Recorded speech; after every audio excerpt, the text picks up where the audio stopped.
Hello, my dear students. This is Meera and you are watching my YouTube channel English सीखें। Friends, आज मैं फिर से आप लोगों के लिए एक नया वीडियो लेकर आई हूँ जिसमें मैं बताऊंगी कि आप अपने डेली यूज सेंटेंसेस का कैसे प्रैक्टिस कर सकते हैं, यानी कि मूवीज़ के सबटाइटल्स को यूज करके। और ये बहुत ही इजी वे है जिसमें हम मूवीज़ के सबटाइटल्स को यूज करके अपनी इंग्लिश को आसानी से इम्प्रूव कर सकते हैं। और मैं इसमें बताऊंगी कि किस तरह के टेंसेस का यूज हुआ है या फिर कौन से नए वर्ड्स का यूज हुआ है, उनका और भी यूज क्या हो सकता है। और साथ ही साथ जहाँ पे भी आपको प्रॉब्लम होगा, किसी भी तरह का क्वेश्चन है आपके पास, तो मेरे इस वीडियो के कमेंट बॉक्स में कमेंट कीजिए क्वेश्चन को। और अगर आप दूसरे वीडियोस को भी मेरे देखते हैं तो उसमें भी अगर प्रॉब्लम होता है तो वीडियो के कमेंट बॉक्स में कमेंट कीजिए, मैं उसका आंसर के साथ रिप्लाई ज़रूर करूँगी। तो चलिए वीडियो को लास्ट तक ज़रूर देखिएगा और आज का सेंटेंस स्टार्ट करते हैं। आज का पहला सेंटेंस है डिस्कोटा दरवाज़ा खोलो। अगर आपने हंगामा मूवी देखा होगा, यानी कि हंगामा 2 जो आया नया वाला, तो उसमें जॉनी लीवर है, वो एक टीचर का रोल करता है। तो ये बोल रहे हैं उसी को, डिस्कोटा दरवाज़ा खोलो, डिस्कोटा ओपन द डोर, डिस्कोटा ओपन द डोर। हम लोग भी किसी को बोलते हैं ना, माही दरवाज़ा खोलो, माही ओपन द डोर। इसमें बस सिंपल टेंस का ही यूज किया जाता है, इसमें किसी तरह का और चेंजेस नहीं होता है। बस हम लोग नॉर्मली जो जो वर्ड्स होते हैं उन्हीं का हम लोग बोलते हैं। डिस्कोटा ओपन द डोर है, वैसे माही ओपन द डोर। या फिर अगर दरवाज़ा बंद करने के लिए बोल रहे हैं, Mahi close the door, Mahi close the door. मुझे तुम्हें कुछ दिखाना है, यानी ये जो वो होते हैं व्यक्ति, वो इनको बोल रहे हैं मुझे तुम्हें कुछ दिखाना है। I want to show you something, I want to show you something. यहाँ पे भी सिंपल टेंस का यूज हुआ है। सिंपल टेंस अगर बात करें तो उसका जो बनाने का स्ट्रक्चर होता है वो भी सिंपल ही होता है। सिंपल टेंस सिंपल स्ट्रक्चर, कहते हैं ना, जो सिंपल है उसका सिंपल रूप भी होता है। तो वैसे ही यहाँ सिंपल जैसे सिंपल टेंस, तो सिंपल बनाने का भी स्ट्रक्चर। जैसे कि क्या होता है, subject plus main verb plus SCIS plus object. तो यहाँ पे सिंपल यूज हुआ है, किसी भी V5 का यूज नहीं हुआ है। क्यों? क्योंकि यहाँ पे आई, और आई का मतलब फर्स्ट पर्सन है, यानी कि यहाँ पे आई के लिए SCIS का यूज नहीं होता है। अगर third person he see it या कोई नाम होता, दैट टाइम हम V5 का यूज करते हैं। तो यहाँ पे बस बोल रहा है मुझे तुम्हें कुछ दिखाना, मतलब मैं तुम्हें कुछ दिखाना चाहता हूँ। I want to show you something. यहाँ पे एक और नोट करने वाली बात है गाइज, कि आपको शो यूज करना है। शो मतलब होता है दिखाना, कुछ दिखाना किसी और को, और सी का मतलब होता है देखना। इसलिए आपको यहाँ पे ध्यान दे करके देखना है कि लिखना है कि I want to see you something नहीं होगा, मैं तुम्हें कुछ देखना चाहता हूँ, ये सब कुछ मीनिंग निकल जाएगा। लेकिन अगर यहाँ पे आपको बोलना है तो I want to show you something. या फिर अगर कुछ बोलना चाहते हैं, मैं तुम्हारा कुछ देखना चाहता हूँ, जैसे राइटिंग हो गया, copy, dictionary, phone, iPhone, app, कुछ भी, आईपैड वगैरह, तो आप यहाँ पे बोल सकते हैं I want to show your iPad.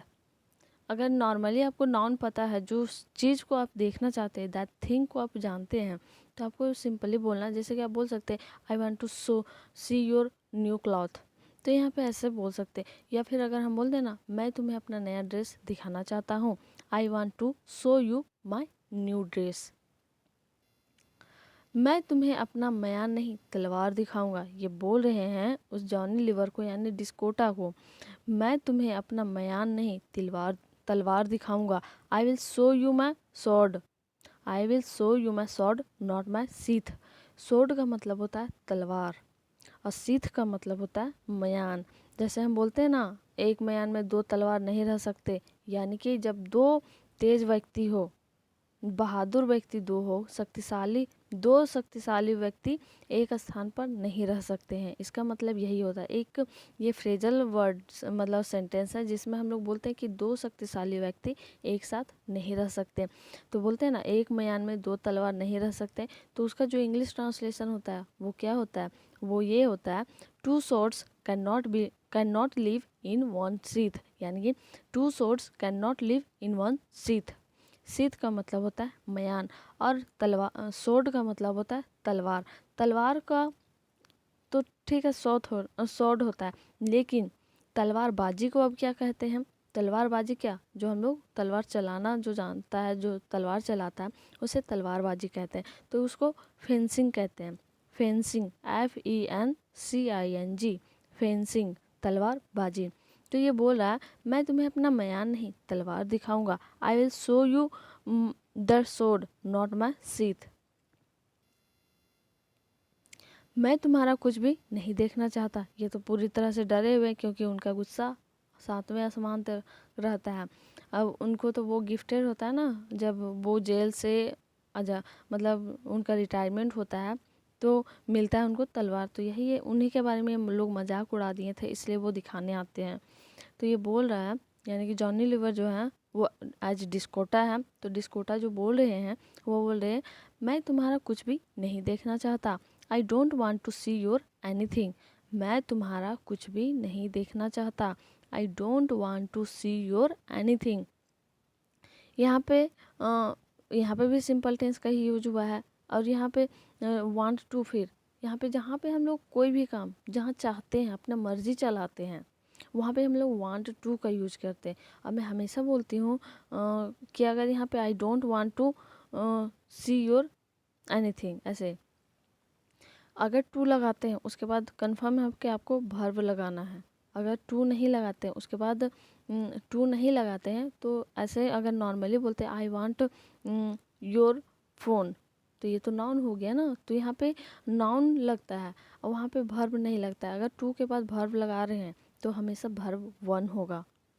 I don't see, I don't want to see your anything. और डू नॉट को आप लोग डोंट ही बोलते हैं। और ऐसे अगर वर्ड्स को हम लोग यूज करते हैं धीरे शॉर्टकट्स में तो हमारा जो स्पीकिंग स्किल होगा यानी कि स्पीकिंग स्पीड होगा वो काफ़ी हद तक इंक्रीज होता है। तो मेरे साथ वीडियो को लास्ट तक बने रहे। मैं ऐसे ही और अमेजिंग बातें बताऊंगी जिससे आप अपने इंग्लिश को आसानी से बिना ज़्यादा टेंशन लिए आसानी से इम्प्रूव कर सकते हैं। और किसी के भी सामने बोलने का प्रैक्टिस करिए और जब भी आपको मौका मिलता है तो प्रैक्टिस कीजिए। और एक दिन ऐसा आएगा, one day will that one day will come, आप बहुत ज़्यादा अच्छा बोलेंगे। आप सोच भी नहीं सकते उतना ज़्यादा अच्छा इंग्लिश बोलने लगेंगे। तो चलिए प्रैक्टिस में हमेशा रहिए। क्या मिस्टर कपूर का घर यही है? ये लड़की पूछ रही है क्या मिस्टर कपूर का घर यही है? Is this mister Kapoors house? Is this mister Kapoors house? यहाँ पे भी सिंपली हम लोग जब पूछते हैं क्या यह घर तुम्हारा, is this your house? Is this your house? तो ऐसे ही हम लोग is this mister Kapoors house? क्या यह घर मिस्टर कपूर का है? Is this mister Kapoors house? हाँ लेकिन मिस्टर कपूर से आपको क्या काम है? हाँ लेकिन मिस्टर कपूर से आपको क्या काम है? Yes yes but what do you have to do with mister Kapoor? यानी हम लोग बोलते हैं ना हाँ लेकिन आपको मिस्टर कपूर से क्या लेना देना है, यानी कि लेना देने का मतलब होता है क्या काम है। Yes but what do you have to do with mister Kapoor? लेकिन आपको मिस्टर कपूर के साथ या आपको मिस्टर कपूर से क्या काम है? Yes but what do you have to do with mister Kapoor? यहाँ पे भी सिंपल टेंस का ही यूज हुआ है यानी कि हैव टू डू को यहाँ पे यूज करना है मतलब कि आपको क्या काम है, आपके पास क्या काम है मिस्टर कपूर से। तो ये यूज हुआ है यहाँ पे, बस सिंपल टेंस का ही यहाँ पे भी यूज हुआ। Yes but what do you have to do with mister Kapoor? क्या आकाश घर में है? ये बोल रहे हैं क्या आकाश घर में है? Is Akash in the house? Is Akash in the house? अब यहाँ पे आप लोग बहुत जगह कंफ्यूज होते हैं कि एट द हाउस लगाना है या फिर इन द हाउस लगाना है। इन द हाउस जब हम घर के अंदर हो, inside the house, inside in का मतलब क्या होता है अंदर के अंदर, तो इनसाइड द हाउस घर के अंदर हम जब होते हैं दैट टाइम हम बोल सकते हैं इनसाइड इन द हाउस। जैसे कि मैं अभी घर में हूँ, I am in the house. मैं अभी घर में वीडियो बना रही हूँ, I am making video in the house. जब हम बाहर रहेंगे घर के बाहर, जैसे गार्डन हो या फिर प्लेग्राउंड हो, जैसे कि घर के आसपास ही हो, तो घर के बाहर अगर रहते हैं दैट टाइम हम लोग एट का यूज करते हैं। जैसे कि आउटसाइड द हाउस, जैसे कि हम बाहर गार्डन में घूम रहे हैं और कोई हमसे पूछे, फ़ोन में अगर बात कर रहे हैं और पूछे कहाँ पे हो, I am at the house, I am at the house, I am at the house. जैसे मैं घर पर हूँ, घर के अंदर नहीं हूँ, घर पर हूँ, I am at the house. घर के बाहर हूँ लेकिन घर में ही हूँ, I am at the house. अगर घर के अंदर रहते हैं तो आपको यूज करना है I am in the house. Simply आपको याद करना है कि इन मतलब इनसाइड और एट मतलब आउटसाइड, आउटसाइड द हाउस, और इन मतलब इनसाइड द हाउस। तो ये बोलिए, क्या आकाश घर में है? Is Akash in the house? नहीं, वह तो ऑफिस गए हैं। No he has gone to office. नहीं, वो ऑफिस गए हैं। Just a minute guys. नहीं, वह तो ऑफिस गए हैं। No he has gone to office. यहाँ पे वर्ब 3 गॉन का यूज हुआ है, साथ में हैज का भी यूज हुआ है। तो हैज का हम लोग कहाँ पे यूज करते हैं? जो स्ट्रक्चर यानी कि जो सेंटेंस प्रेजेंट परफेक्ट टेंस पे बेस्ड हो, उसमें हम लोग हैज का यूज करते हैं या फिर हैव का यूज करते हैं, उसके साथ में वर्ब 3 का यूज करते हैं। तो यहाँ पे हैज का यूज हुआ वर्ब 3 का, तो प्रेजेंट परफेक्ट टेंस का यूज हुआ, यानी कि वो जा चुके हैं, चुका है, चुकी है, चुके हैं। इस सेंटेंस जो हिंदी सेंटेंस में इस तरह से एंड करता है, जो भी सेंटेंस वाक्य, जिसको हिंदी में अगर बोले तो वाक्य, तो वो जब एंड होता है दैट टाइम हम लोग पहचान जाते हैं कि वह प्रेजेंट परफेक्ट टेंस का है। तो ये बोल रही है no he has gone to office. इसका बनाने का स्ट्रक्चर क्या होता है प्रेजेंट परफेक्ट टेंस का? सब्जेक्ट प्लस हैव या has plus verb 3 plus object. और एक बात नोट करने वाली है कि आप किसी के भी साथ भी यूज करें, हैव के साथ या हैज के साथ, हमेशा वर्ब 3 का यूज होगा।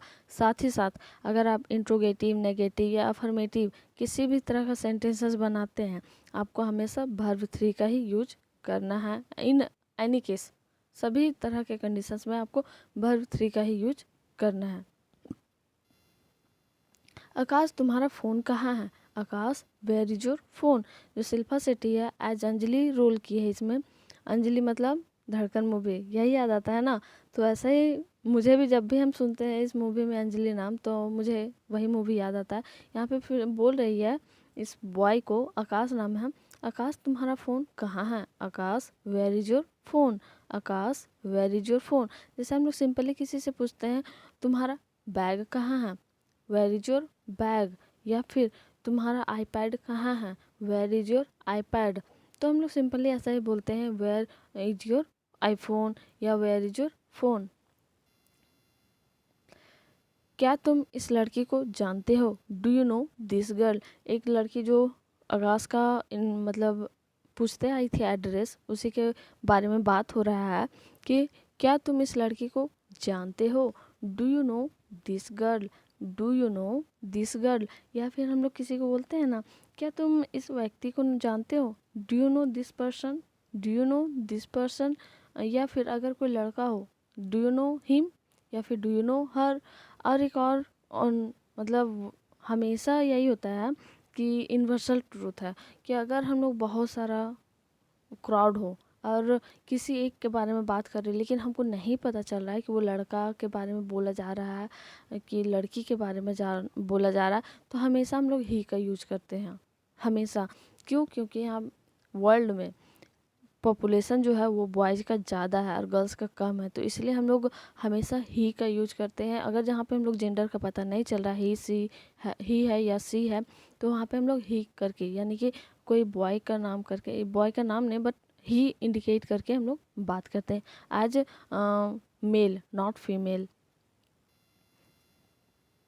मैं वानी को नहीं जानता। नो आई डोंट नो वानी। यहाँ पे वॉइस देखिए, वानी का इंग्लिश क्या होता है? वॉइस होता है, शब्द जो हम लोग आवाज़ होता है, वानी का मतलब आवाज़। तो यहाँ पे वॉइस हमको ट्रांसलेट नहीं करना है। क्यों? क्योंकि नाम का कभी भी कोई ट्रांसलेशन नहीं होता है। चाहे आकाश हो तो स्काई नहीं बोलना है, फिर अगर वानी है तो वॉइस नहीं बोलना है। ऐसे ही बहुत सारे होते हैं। जैसे पायल, पायल को क्या बोलते हैं? एंकलेट बोलते हैं इंग्लिश में, तो पायल को पायल बोलेंगे। पायल नाम है, हर नेम इज़ पायल, ऐसा नहीं बोलेंगे हर नेम इज़ एंकलेट। तो एंकलेट नाम का कभी भी ट्रांसलेशन नहीं किया जाता है। तो ये सिंपली बोल रहा है नहीं, मैं वानी को नहीं जानता। नो आई डोंट नो वानी। यहाँ पे भी सिंपल टेंस का ही यूज हुआ है, यानी कि इसका जो बनाने का स्ट्रक्चर होगा वो थोड़ा चेंज होगा। क्या होगा? सब्जेक्ट प्लस डू नॉट या does not plus main verb 1 plus object. और अगर यहाँ पे हम पहले बताए थे कि subject plus main verb plus S plus object use होता है, लेकिन अगर हम इसमें इंट्रोगेटिव सेंटेंसेस बनाएंगे या फिर नेगेटिव सेंटेंसेस बनाएंगे तो हमेशा चाहे ही सब्जेक्ट हो या सी सब्जेक्ट हो या वी सब्जेक्ट हो या आई सब्जेक्ट हो, हमेशा हम लोग वर्ब वन का ही यूज करेंगे इंट्रोगेटिव सेंटेंसेस और नेगेटिव सेंटेंसेस में। वाह तुम्हें इसका नाम पता है लेकिन तुम इसको नहीं जानते।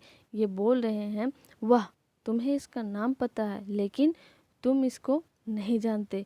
Wow you know her name but you don't know हर।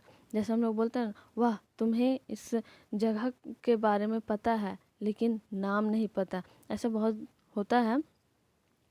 अब मान लीजिए कोई कश्मीर के खूबसूरती के बारे में जान रहा है लेकिन उस कश्मीर है वो जगह का नाम वो जानेगा ही नहीं, तो थोड़ा सा अजीब तो अपने माइंड में लगता ही है ना। तो ऐसा ही बोल रहा है वाह तुम्हें इसका नाम पता है लेकिन तुम इसको नहीं जानते। यही उसके फादर यानी कि आकाश के फादर बोल रहे हैं wow you know her name but you don't know her. तुम उसके नाम को जानते हो यानी उसको नाम पता है तुम्हें लेकिन उसको नहीं जानते हैं। यहाँ पे भी सिंपल टेंस का ही यूज हुआ है। और गाइज मैं हमेशा से मेरा यही कोशिश रहता है कि आपको जितना ज़्यादा हो सिंपली मैं समझा सकूं, क्योंकि शुरू में ही अगर आपको डिफ़िकल्ट सेंटेंसेस दे दिया जाए तो डर से तो हालत ख़राब हो जाएगा। एक तो अलग मैटर है कि डर बहुत कोई 100% में 100% में 90 या 80% होता है कि डर के छोड़ देते हैं। तो मैं हमेशा से कोशिश करती हूँ कि जहाँ से मैं शुरू करूँ वो पूरा एकदम बेसिक हो, यानी कि पूरा इजी सेंटेंसेस हो और धीरे धीरे इसका लेवल हाई होता जाएगा। तो ये बोल रहे simply wow you know her name but you don't know her.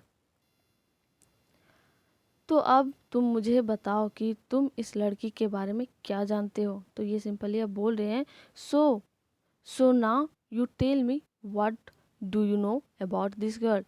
तो अब तुम मुझे बताओ कि इस लड़की के बारे में तुम क्या जानते हो। So now you tell me what do you know about this girl. जैसे बोलते हैं ना सो, अब तो के लिए भी कभी कभी सो यूज करते हैं, इसलिए के लिए भी सो यूज करते हैं।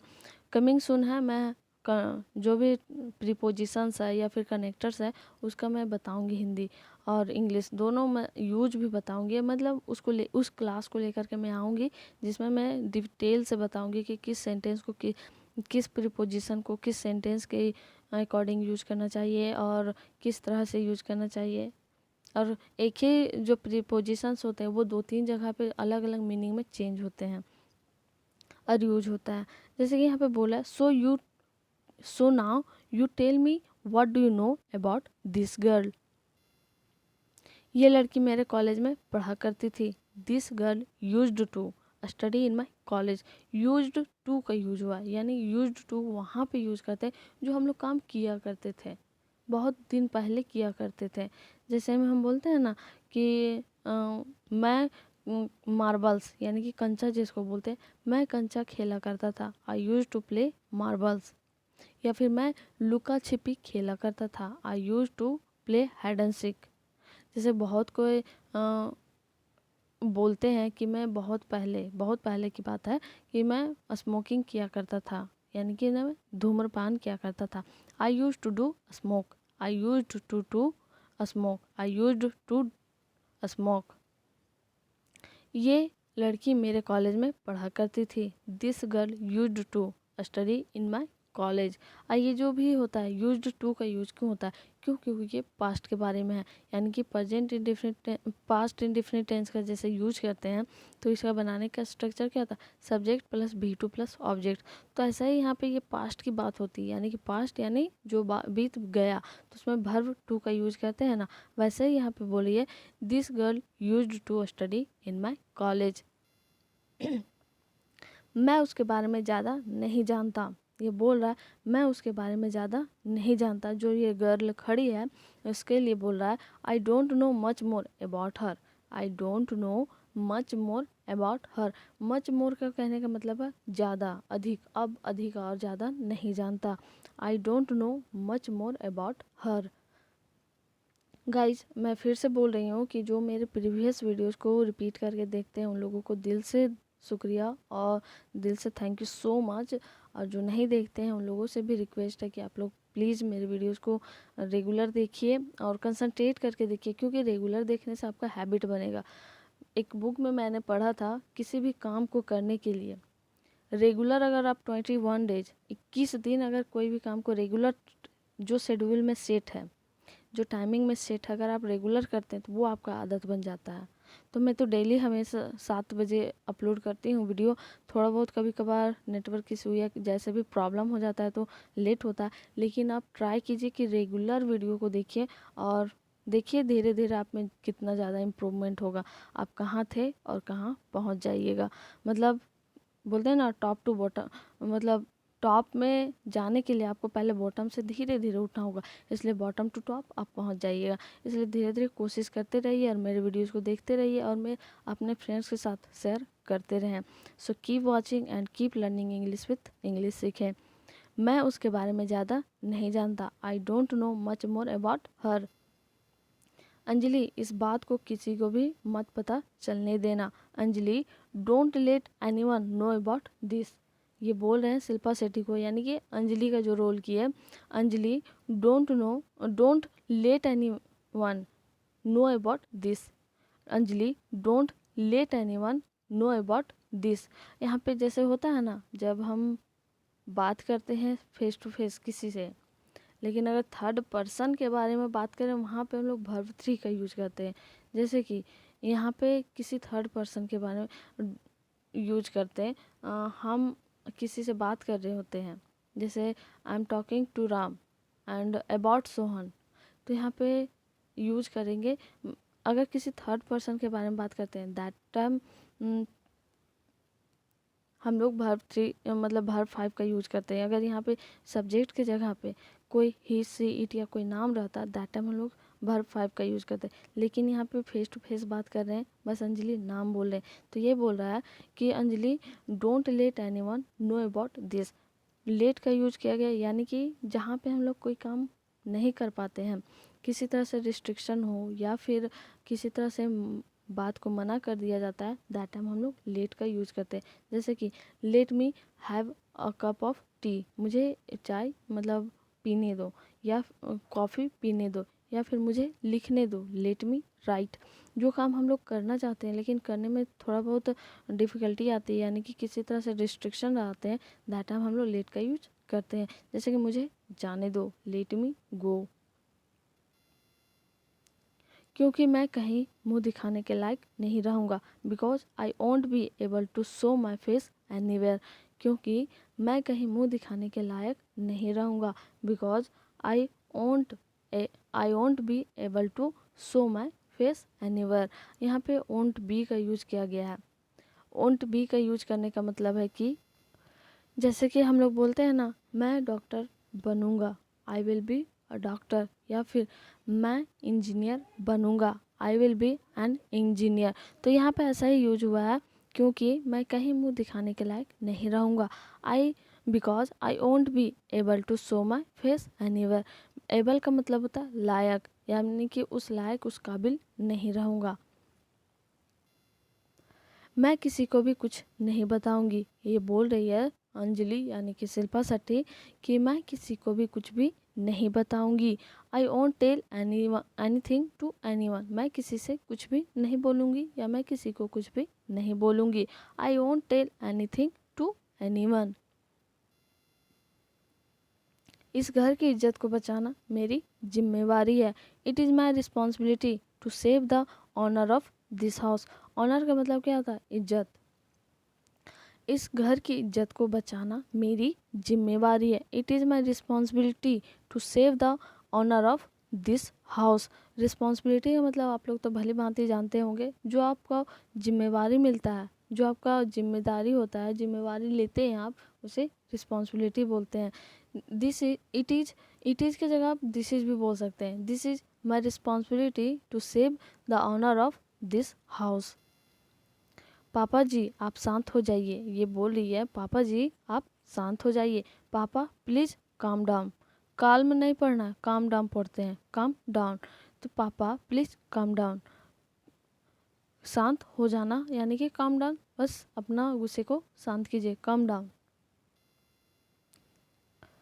हम कोई ना कोई रास्ता ज़रूर निकाल लेंगे। We will definitely find a way out. We will definitely find a way out.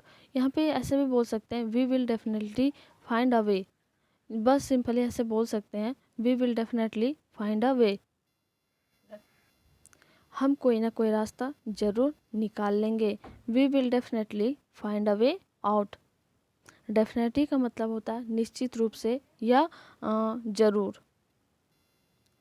आप लोग मुझ पर भरोसा कीजिए। ये जो आकाश है वो बोल रहा है आप लोग मुझ पर भरोसा कीजिए। You guys trust me. You guys trust me. आप लोग मुझ पर भरोसा कीजिए। You guys trust me. यहाँ सिंपली टेंस का यूज हुआ है, किसी भी तरह का कोई थी नहीं है कि आप लोग जैसे बोलते हैं ना मुझ पर भरोसा करो, ट्रस्ट मी। या फिर हम लोग किसी को बोलना चाहते हैं ना मुझे तुम पर विश्वास है, I have faith on you, ऐसे बोलेंगे I have faith on you, या फिर आई बिलीव ऑन यू ऐसे। लेकिन यहाँ पे बोला जा रहा है मुझ पर भरोसा करो। You guys trust me. अभी का हालात ख़राब है इसलिए मैं तुम पर भरोसा नहीं कर सकता हूँ। The situation is bad right now. The situation is bad right now so I can't trust you. So I can't trust you. यहाँ पे सिंपली जैसे कि इजा मार का यूज़ करते हैं ना, जो प्रेजेंट टाइम के लिए होता है या फिर कोई रहता है जाए जिस तरह से उसको शो करने के लिए, जैसे कि I am good girl, I am bad girl, या फिर I am a good teacher. तो इस तरह से जो आप होते हैं, या फिर ऐसे ना today's weather is not good, या फिर the situation is bad right now. The situation is bad right now. इस तरह से जो हम लोग यूज करते हैं वहाँ पे भी ईजामार का यूज करते हैं, जैसे कि you are a good teacher, you are a good student. तो ऐसा ही हम लोग। और कैंट, कैंट का जहाँ पे एबिलिटी शो करना होता है, जो हाँ हम जो काम को नहीं कर सकते हैं, एक तरह से बोले पावर की बात। जहाँ पे हम लोग पावर की यूज करें, यहाँ पे क्या हो रहा है, पावर तो यहाँ दिखाने की बात नहीं है, लेकिन एक तरह से भरोसा दिखाने की बात है जो हम कर नहीं सकता, ये तो विश्वास नहीं कर सकते हैं। तो इसलिए यहाँ पे ऐसे बोल रहा कि the situation is bad right now. Right now का मतलब अभी, अभी का हालात। अभी सिचुएशन मतलब होता है हालात, या फिर जैसे परिस्थिति, स्थिति। So I can't trust you. So I can't trust you. इसलिए मैं तुम पर भरोसा नहीं कर सकता। So I can't trust you. Thanks for watching my video. Thank you guys. Like, share and comment on my videos and subscribe my YouTube channel English सीखे। मैं दोबारा बोल रही हूँ कि जो भी मेरे वीडियोज़ को नहीं देखते हैं रिपीट करके प्रीवियस वीडियोज़ को, वो प्लीज़ देखिए। और यहाँ तक देखने के लिए आपको दिल से thank you so much, and keep watching and keep growing with English सीखे and keep supporting me. Thank you.